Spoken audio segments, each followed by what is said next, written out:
আপনাদের মধ্যে তো সবাই প্রায় অনেক রকম পুর খেয়েছেন, কাঁকরোল পুর, পটল পুর, কিন্তু কেউ কি কোনোদিন চিকেন কিমা দিয়ে এরকম ভাবে আলুর পুর খেয়েছেন? না খেয়ে থাকলে দেরি না করে আজই বানিয়ে নেবেন। তার জন্য একটা বড় আলুকে মিডল দিয়ে এরকম ভাবে কেটে নেওয়া হয়েছে। তারপর অন্য সবজির পুর বানানোর সময় যেরকম ভাবে সবজির মধ্যখানটা ফাঁকা করে নেন, ঠিক এরকম ভাবেই আলুটাও মধ্য থেকে ফাঁকা করে নেবেন। তারপর পেঁয়াজ, টমেটো আর আদা কুচিয়ে নেবেন। এখানে মাংসটা আগে থেকে কিমা করে নিয়ে কিমাটাকে ভেজে নেওয়া হয়েছিল খুব ভালোভাবে পেঁয়াজ, রসুন, আদা আর টমেটো দিয়ে।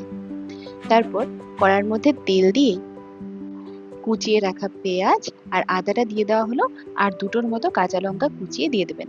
দিয়ে দেওয়া হলো টমেটো কোচানোটা। সবগুলো উপাদান খুব ভালোভাবে মিশিয়ে নেবেন। তারপর তার মধ্যে আলুর মধ্যভাগ থেকে যে আলুটা বার করা হয়েছিল সেটাও দিয়ে স্বাদ মতো নুন আর হাফ চা চামচ পরিমাণ হলুদ গুঁড়ো দিয়ে দেওয়া হয়েছে। সবগুলো উপাদান খুব ভালোভাবে মিশিয়ে নিয়ে তার মধ্যে সামান্য পরিমাণ জল দিয়ে দেবেন।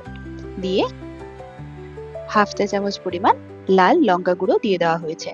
তারপর সবজিটা ভালোভাবে হয়ে আসার পর তার মধ্যে যে চিকেন কিমাটা তৈরি করে রেখেছিলেন সেটা দিয়ে সবগুলো উপাদান আবারও ভালোভাবে মিলিয়ে নেবেন। তারপর তৈরি হওয়া পুরটা একটা থালার মধ্যে উঠিয়ে রেখে দিন। পুরটা তৈরি হয়ে যাওয়ার পর যে দুটো আলুর মধ্যভাগটা ফাঁকা করেছিলেন সেগুলোর মধ্যে এই পুরটা পুরে দেবেন।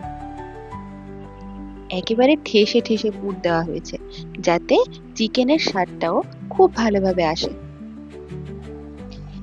এবারে আলুগুলোর মধ্যে পুরগুলো ভরা হয়ে যাওয়ার পর একটা ব্যাটার তৈরি করে নিন। তার জন্য হাফ কাপ পরিমাণ বেসন আর 2 টেবিল চামচ পরিমাণ কর্নফ্লাওয়ার, 1 টেবিল চামচ পরিমাণ হলুদ আর স্বাদ মতো নুন আর অল্প অল্প করে জল দিয়ে ব্যাটারটাকে ভালোভাবে বানিয়ে নেবেন। ব্যাটারটার ঘনত্বটা ঠিক এরকম রাখবেন, খুব বেশি পাতলাও যাতে না হয়, খুব বেশি ঘনও যাতে না থাকে। তারপর পুর ভরা আলুগুলো ব্যাটারটার মধ্যে দিয়ে ব্যাটারটা দিয়ে পুর ভরা আলুগুলোকে কোট করে নিয়ে কড়ার ফুটন্ত তেলের মধ্যে আলুগুলোকে ছেড়ে দিন।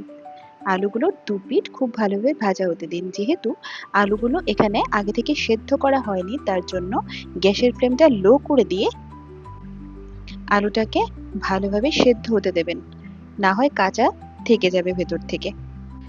আলুটা সেদ্ধ আর ভালোভাবে ভাজা হয়ে আসার পর গ্যাসের ফ্লেমটা বন্ধ করে উঠিয়ে নিন। এবারে সস দিয়ে বা ডাল ভাতের সাথে খেয়ে দেখুন।